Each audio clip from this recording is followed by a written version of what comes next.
Okay. Well, welcome to the ACHS Veterans Subcommittee meeting on March 17th. I'm Samantha Whitley. I'm with Clark County, and if you want to go around, we'll do introductions.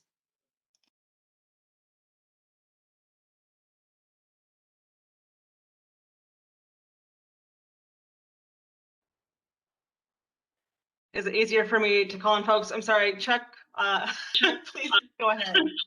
Yeah, Chuck Whitman of Sultan County. And Heidi? Hi, I'm Heidi Audette with the Washington State Department of Veterans Affairs. Thank you. Raphael? Hi, everybody. This is Rafael Lozano from your Washington State Department of Veterans Affairs, and I'm the Outreach and Community Partnerships Coordinator for the agency. It's good to be here. Thank you for having me. Thank you. I have a call-in user too is next on my screen. Can you? Yeah, Dave Brown with the Yakima County Veterans Program. Thank you, Dave. Yakima. Okay, Melissa? I'm Melissa Linden with Cowlitz County. Thank you for joining us. Christy? Hi, Christy Burrow-Weaver with Skagit County. Thank you. And last, Juliana. Hi, it's Juliana Rowe with the Association of Counties. Sorry, I'm seriously struggling with this platform. Sorry. WebEx doesn't work that great for me either, except the county doesn't want us to do Zoom. So this is kind of what I'm stuck with. But I will let, we don't have a real formal agenda, so feel free to ask questions and we'll just make this conversational. The first person, if you're ready to give us an update, Heidi, we would love to hear statewide perspectives.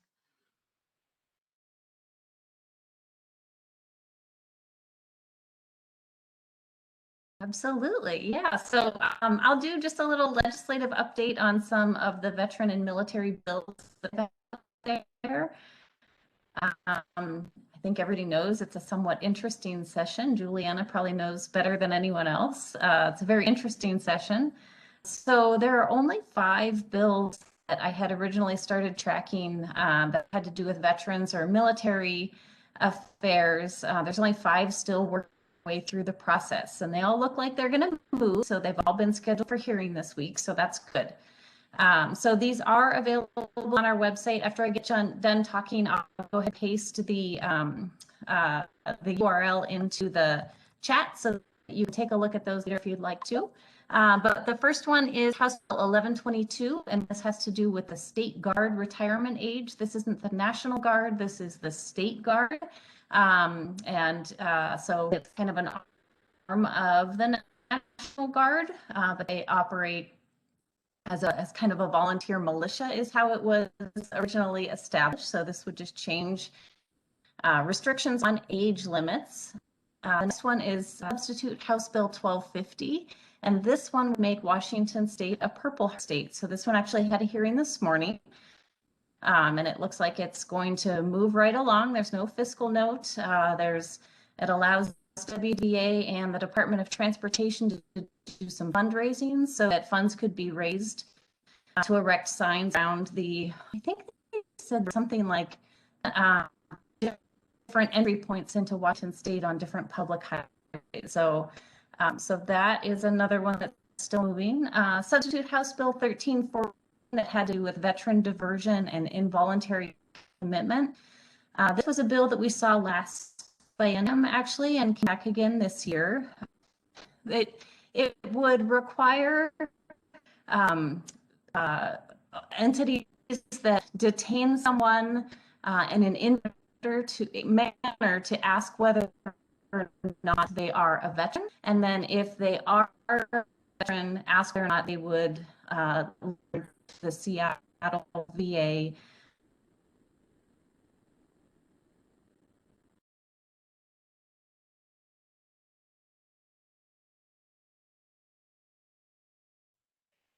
I think we lost you, Heidi. Oh, sorry.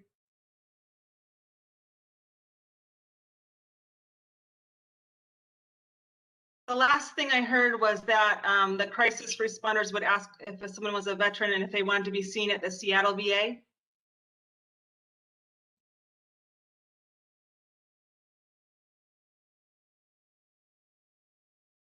So yeah, that bill is still moving along, and Juliana testified on this one at the one of the last hearings it had. So Juliana, I don't know if you want to jump in and add anything on that one.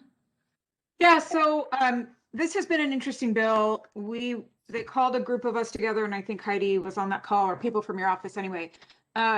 Yes, call, meeting, whatever. So basically, the bill essentially does nothing because it has very good intentions, providing someone as much or as many different options for care as possible. But we, the state, cannot force, or counties cannot force the VA to take anyone. And that's the bottom line. And the VA only has limited spots in each of its facilities, very limited.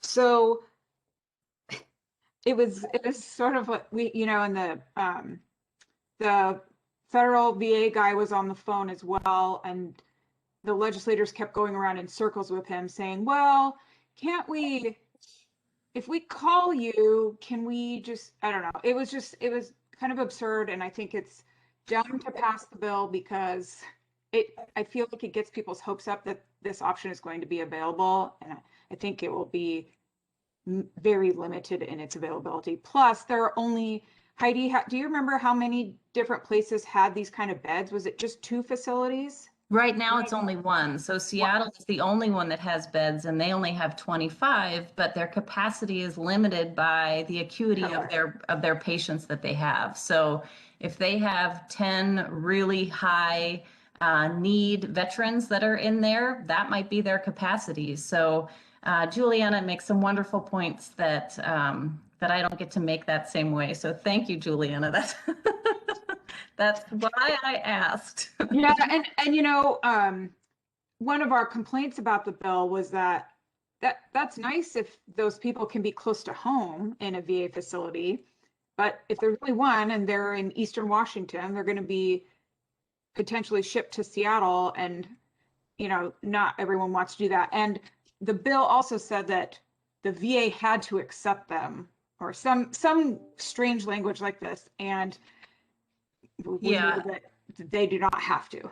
Right. Yeah. It basically said they would be transferred to the VA. Yeah. That's simply not possible. So, yeah. So those are some of the issues with that little bill, and some of the reasons why it didn't pass last biennium, but we're going to try it again this year. So, that's kind of where we're at with that. And to be fair, this happens in places sometimes. So certainly in King County, if there's a veteran in crisis, the local entities know that they can call the VA. I think where it gets a lot more challenging is if someone is in a county that's many miles away. How does the VA make sure that they've got that family support, that support structure when they're leaving, if they're not familiar with the resources available in that county? So just a few of the concerns there. The next one is Substitute House Bill 1357, and this one had to do with overseas voters and the voters' pamphlets. So would require the county auditor to mail them to overseas voters who request them, because sometimes getting online and trying to look at the online version can be tricky. So that bill also had a hearing this morning. And then finally, Substitute House Bill 1438 that has to do with property tax and healthcare expenses, and would allow individuals to deduct certain medical expenses when they were figuring their combined disposable income for purpose of property tax exemption. So that's sort of the list of bills that are out there that I'm tracking for veterans and military. Certainly there are lots of others that are out there that have to, that would impact our agency and state employees, but I will not get into that long list for everybody now. So just a couple other quick updates, and Raphael can jump in here if there are some other things that I don't touch on. The status at our service centers for providing service to veterans and families of veterans. For the most part, our offices are still working virtually. We do have some staff in the office, but it's at a maximum of 25% of building capacity. And mostly these staff are handling work that can't be done from home, like payroll or processing checks or answering our toll-free number. So we're still not doing the regular walk-in customer service that we have done in the past. We are hoping to be able to get back to that in the July timeframe. So we're working on sort of what that return back to the office is going to look like for our staff and our customers. The King County office is now open for some limited walk-in services from 8 to noon, Monday through Friday. They have walk-in and then appointments only from 1 to 4 on Monday through Friday. So, and that is the WDVA King County office. The King County Veterans Office has actually moved from the Seattle location to Northgate. So, they're not co-located any longer. The WDVA King County office is still in downtown Seattle. And then finally, just a quick update on our state veterans homes. We do have a website. That'll be another one I pop into the chat as soon as I switch back over here, where we've got all of the status of COVID in our veterans homes, residents, and staff. Very happy to report that we have not had any positive residents since January and no positive staff since February. So if you do sort of scroll through that website, you will see that that had not been the case for many months prior.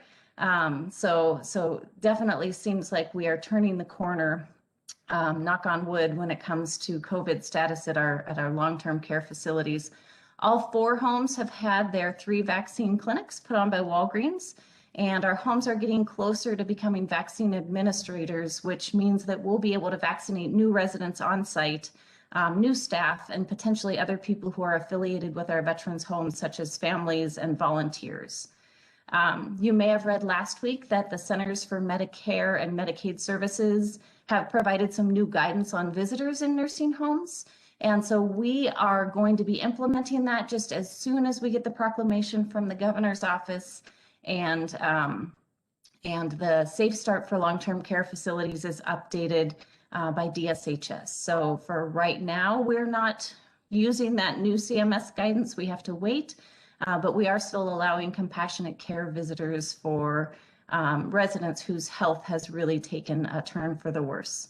But I mean, certainly for our residents in our homes, the good news is that we're getting so much closer. It has been a year since we've been allowed to let visitors into our homes, and the toll it's taken on our residents and their families has been pretty severe. So we're really looking forward to this change and excited to implement the new regulations. So with that, I will stop and be happy to answer questions if anyone has any.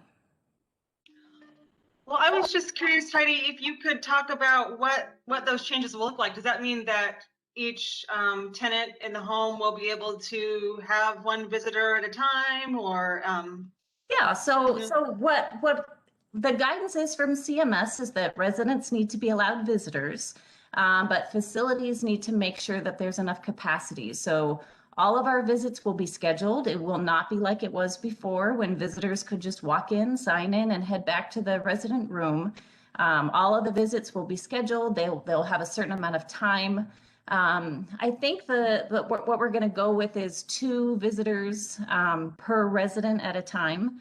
And that's because we have to maintain social distancing, and the size of the rooms doesn't allow us to have, 15 people in the room and still keep 6 feet in between everybody. So that information, as soon as it is available, will be on the website where we've got all our COVID information for our homes. So please feel free in the next week or so. I'm very hopeful that we'll get that new proclamation and we'll be able to get that news out there. And the other question I had for you, or maybe it's a question for Juliana, is do you think there were fewer veteran-specific bills this year because they were so busy with everything else? Or am I just misremembering how many veteran bills there normally are? There are normally many more than that. To only have 5, I mean, I have been doing this for 20 years now. I do not remember a year when we had fewer than 5 bills that passed at the end of a legislative session. I think one year we may have had 6. And that was in the early 2000s. So I don't know what the issue was, whether it was just a lack of the ability for the veterans groups to go in and chat with them. if it was a lack of interest. I know the House and Senate both tried to put some restrictions on the type and number of bills that members introduced. Some sort of followed it and some didn't. So I don't know if that was it or not, but maybe Juliana has some more intel. Yeah, for sure. Like you said, they were supposed, I think the House limited its members to 10 bills per legislator. Some followed, some didn't, but I would say a vast majority of them did. And there weren't companion bills. So, you know, normally maybe they introduced the same bills in both the House and the Senate, and this year they did not. There were very few companion bills. And then at the end of session, because of Blake, a lot of bills died because of the fiscal implications that they had, not necessarily veterans bills, but other bills. So overall, there were a lot fewer bills, one introduced, but two passed through to this point. Thank you both. Does anybody else have any questions for Heidi? Or did you have anything that you wanted to talk about, Raphael? I'm just taking it all in at this time and understanding the group. And no, at this time, I just want to be, if I can, I'm a fly on the wall. Okay, great. Well, Juliana, did you also have updates for our committee, or are you just checking it, just listening? Yeah, sure. If you want to hear them. Sure. Okay, so you may or may not know, but today the revenue forecast came out, and the projection is that the state will see $1.9 billion more than they had expected. And that means for the 21-23 budget, they will have a net surplus of $3 billion to work with. And that does not include the federal COVID dollars. And that does not include anything that they will be passing, like a capital gains tax or like other taxes. So they have a lot of money. Normally we'd expect to see the state budget come out within a day or two of the revenue forecast. Speaker Jenkins told me yesterday that they anticipate the Senate budget to come out sometime next week, and then the House budget a couple days after that, just because they needed a little extra time to figure out how to deal with the federal COVID dollars and the Blake decision. And so it just happened to be, you know, the Blake decision came down 2 weeks ago and made things a lot more complicated for everyone. So let's see, I have some notes here. So I can talk about the Blake decision if you guys care. Otherwise, you can move along and do whatever you'd like to do. I haven't heard about it, so I'd be a little bit interested if the group doesn't mind. Yeah, so so the Supreme Court ruled about 2 weeks ago that the personal possession of drugs statute was unconstitutional in the way it was drafted. That bill was originally drafted in 1970, or that statute was originally drafted in 1971. And there have been various iterations of it, but they never fixed the one thing that they should have fixed, and that was including the word knowingly into the penalty statute. So I think almost all other states have that knowing element in the statute, so that you have to be convicted of knowingly possessing whatever, cocaine, meth, whatever it is. And our statute did not include that. The legislature could fix that going forward by just adding the word knowingly, but that would only fix things prospectively. It would not fix things retroactively. The likelihood of them doing that is small, because there was a bill 1499 that was moving toward decriminalizing personal possession anyway. It did so with some sort of parameters that would have provided people with services, because they didn't want people just to, they wanted some sort of diversion away from the criminal justice system and into treatment, right? So when the Supreme Court made this decision, it just cut things off and does not provide people access to services like drug court, et cetera, right? That just sort of ends. And so I think that is one aspect of it that they'd like to fix moving forward. But how they do that, I'm not sure. I mean, literally 99+% of my time has been spent on this issue for the last 12 days. There are massive implications with this bill or with this decision. Today, I understand that Spokane County, because the case originally came out of Spokane County, has filed a motion for reconsideration with the Supreme Court. It is not likely that they will accept that, and the ruling will stand, especially because there was another case this week that was decided with the Supreme Court having to do with 18 and 19-year-olds and whether they have the whether their brains are adult enough, basically, to commit certain types of crimes. And so it's requiring 18 and 19-year-olds to get resentenced. So this decision then requires us to go as, so the statute goes back to 1971, and the state has known since at least 1980 that this change, including the word knowing, should have been included. The Supreme Court has alluded to it in many decisions over the years. In fact, in 2006, the legislature introduced a bill to include the word knowing, and they chose not to. So we have that. And then, so what this means for us and for the state is that anyone who was in jail or prison for just simple possession should have been released by now. I know that all the county jails have already released everyone, and if they haven't, they're facing some problems. And that the DOC is trying to figure out how to release people without releasing them into homelessness, right? Because we don't want that, obviously. I don't know how many individuals there were statewide in county jails, but I think there are around 100 people in prison who are simply in prison for personal possession. Everyone else in prison to whom this would apply has other crimes in addition to simple possession. And so when you are sentenced for a crime, and let's say you either at the same time that you committed your simple possession, or maybe years later you commit robbery or theft or assault or something. When you get sentenced, the court sentences you based on your criminal history, and that personal possession puts points on your criminal history, and so then that adds to the amount of time you get. So this means that so there are 35,000 people in DOC right now in prison, and there are 20,000 people on DOC community supervision right now. We believe that 75% of all of those people will need to be resentenced. And so that means not only will they need to be resentenced, but they will need to have those convictions vacated, and then they will need to have their legal and financial obligations returned to them. So what started out as probably $100 million problem is expanding into a $200+ million problem. And part of the issues, I mean, there are so many issues involved in this.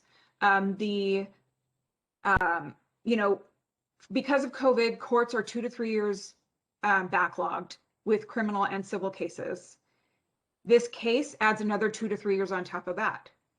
And so we are looking at having to set up temporary courtrooms in every single county. I know many counties have already done this for COVID.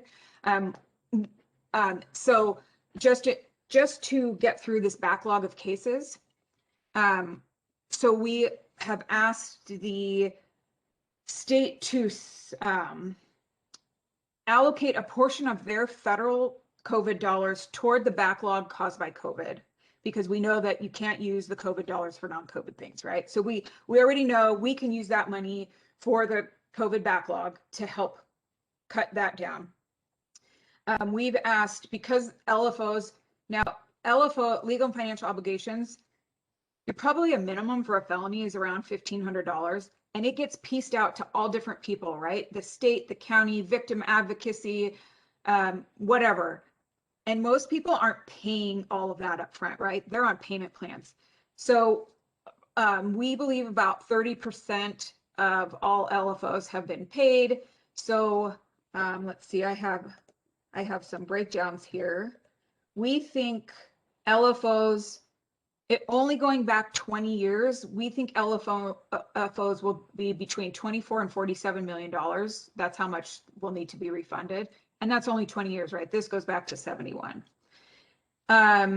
We will need, so for the LFOs, we've asked the state to allocate $30 million in sort of a central repository at the administrative office of the courts, because we don't know how to separate out all of the LFOs. If the counties have to give back some, the state has to give back, how do we know what's what? And for a lot of these cases, they've been closed for many years. And a lot of counties are saying they have not retained the files or information for a lot, I think Yakima said they had it back to 2004. So it is sort of problematic. So we've asked the state to put up those funds so we can reach in and grab them whenever we have to pay someone back. So then the resentencings and the vacations, those come into play, trying to figure out, well, we don't want to transport thousands of prisoners back into the counties because it costs us money to transport them and it costs us money to stay in our jail while they're awaiting sentencing. And so we're asking DOC to set up courtrooms at the DOC, at the prisons, like in portables and things like that, so that they can just do them there. And trying to think of what else. And then the vacations and then the LFOs. So then the state is facing liability because now people are in prison who should not be in prison because this crime has been found unconstitutional. So either they're there just purely for this possession, or they're there longer than they should have been because the points added to their total stay. And so we've asked the state to reinvest the money that they will be saving by releasing people from prison into the counties so that we can pay for these resentencing hearings.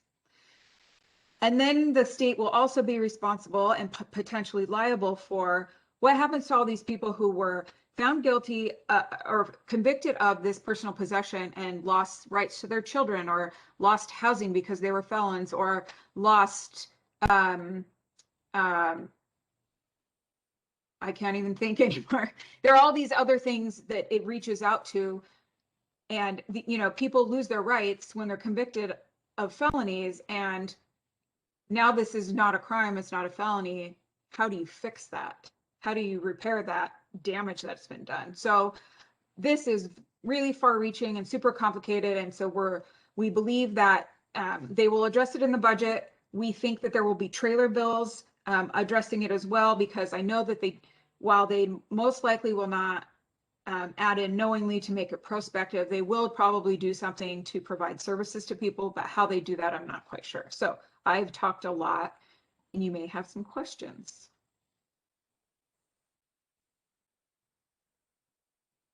I had no idea that it was going backwards. I didn't know, it didn't ring any bells when you first mentioned it, but then when you said it was decriminalizing possession, I was like, oh yeah, I have heard of that. And that's all I thought it was. Oh great, going forward, possession won't be a crime. I had no clue all the costs and all the, yeah, I don't know how you fix everything that. Well, and I talked to the behavioral health group and the housing group earlier today, and they said they are already seeing an increase in homelessness.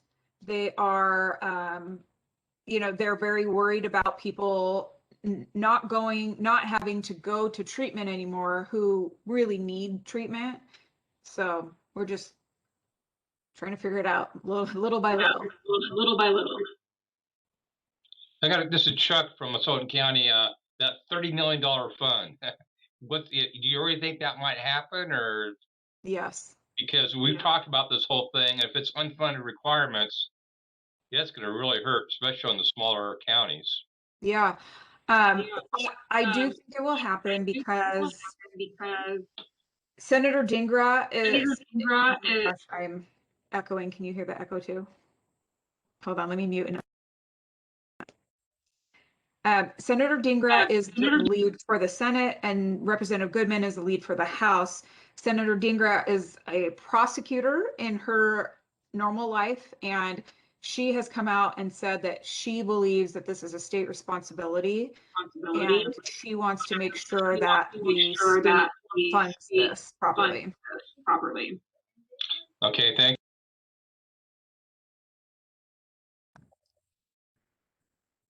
Does anybody else have any questions?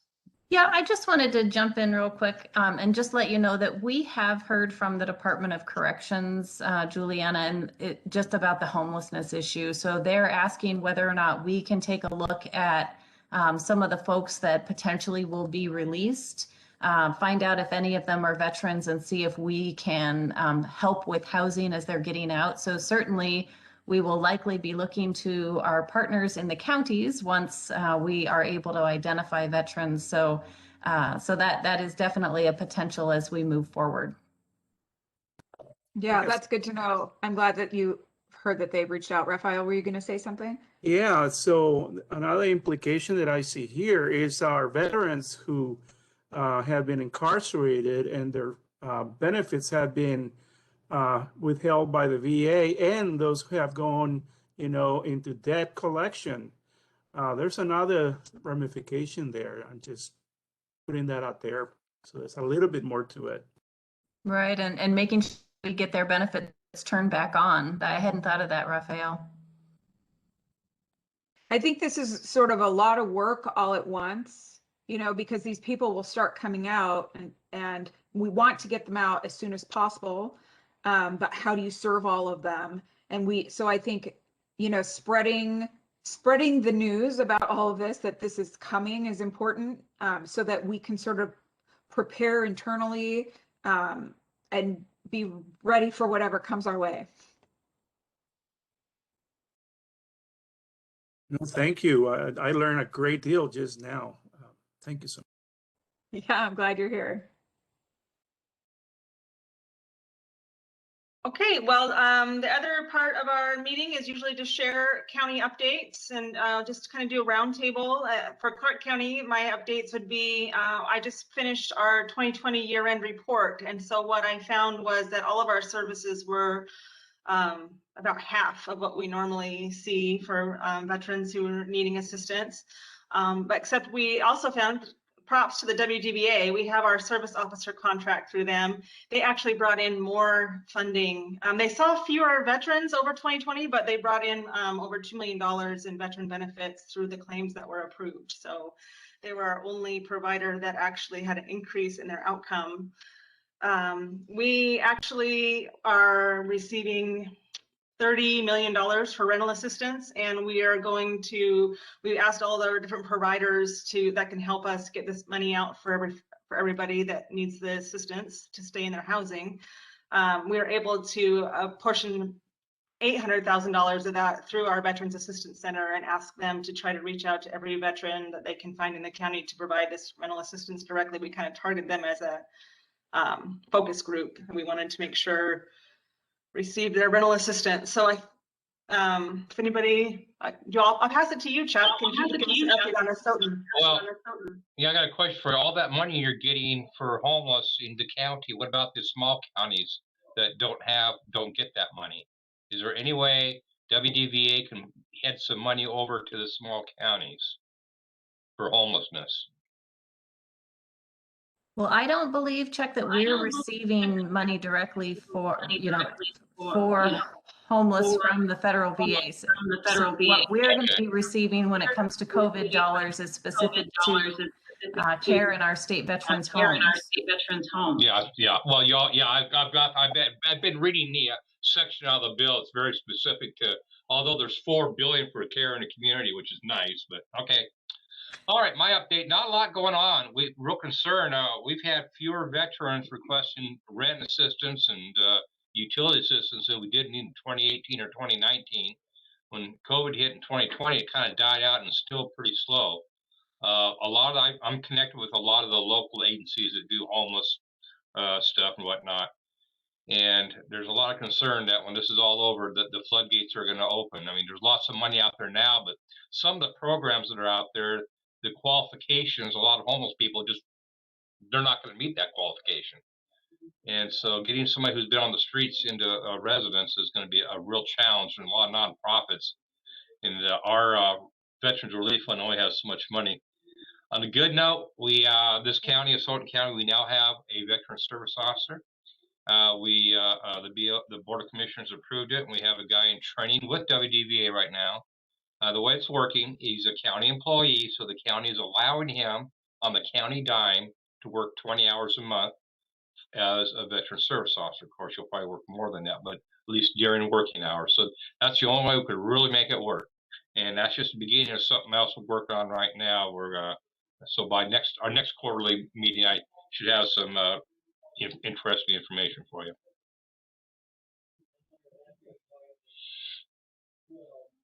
All right, thank you. Congratulations on your service officer. Melissa with CAHLTS, do you have any updates? Yeah, we had a few. Because of COVID, our VFW and our Veteran Service Center did have to close. We were able to designate a phone line specifically for our relief funds.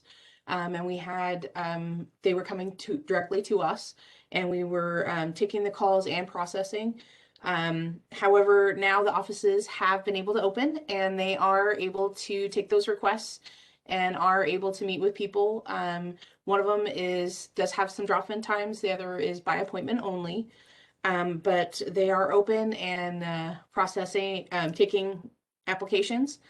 And we did also see a huge decrease in requests just from January and February of last year. January we had 11, February we had 16 requests.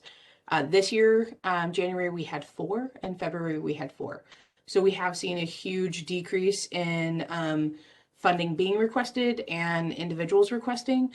But I think that does have to do a lot with some of the extra assistance that we do have currently that have come in and are coming in. You know, but like you said, we do have some rental assistance also coming in with the Treasury bill and everything.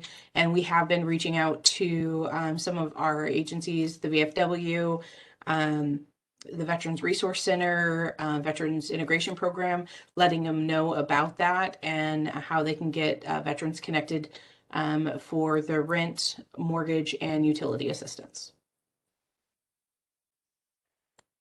That sounds awesome. Thanks for sharing. Dave with Yakima, do you want to give us an update? If you're still there.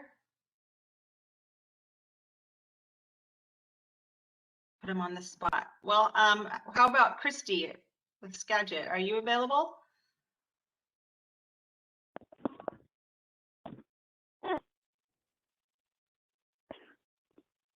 Hey, this is Dave. Can you hear me? Yes, Hello? we can hear you now. Hi, Dave. Okay. Yeah, I'm sorry. Yeah, we've seen a real decrease in the use of our Veterans Relief Funds. There's just a lot of money out there, you know, especially now the new stimulus bill. So I don't anticipate it increasing anytime soon. But the good news is there's just a lot of other funds. Our county got, I don't know, I think $7 million worth of rental assistance. So it's just a matter of making sure the veterans know where the resources and money are at. Well, we've been a big hub for homeless veterans during this time because there's not a lot of, besides our shelters, there's not a lot of other places for them to go and just get assistance and things like that. So, but it's definitely been a weird year, and it's not coming back as fast even as I maybe would have thought it would have been this year.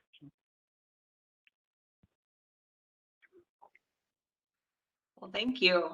Christy, were you available? Yes, can you hear me? Hi. Yes. Hi.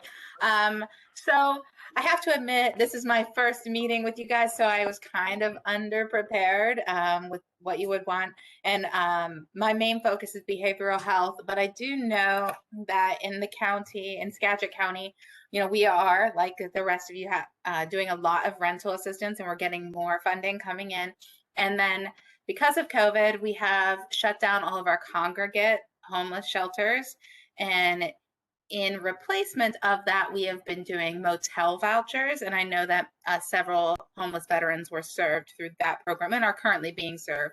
And we actually like it better than the congregate shelters. It's just a little bit more dignified.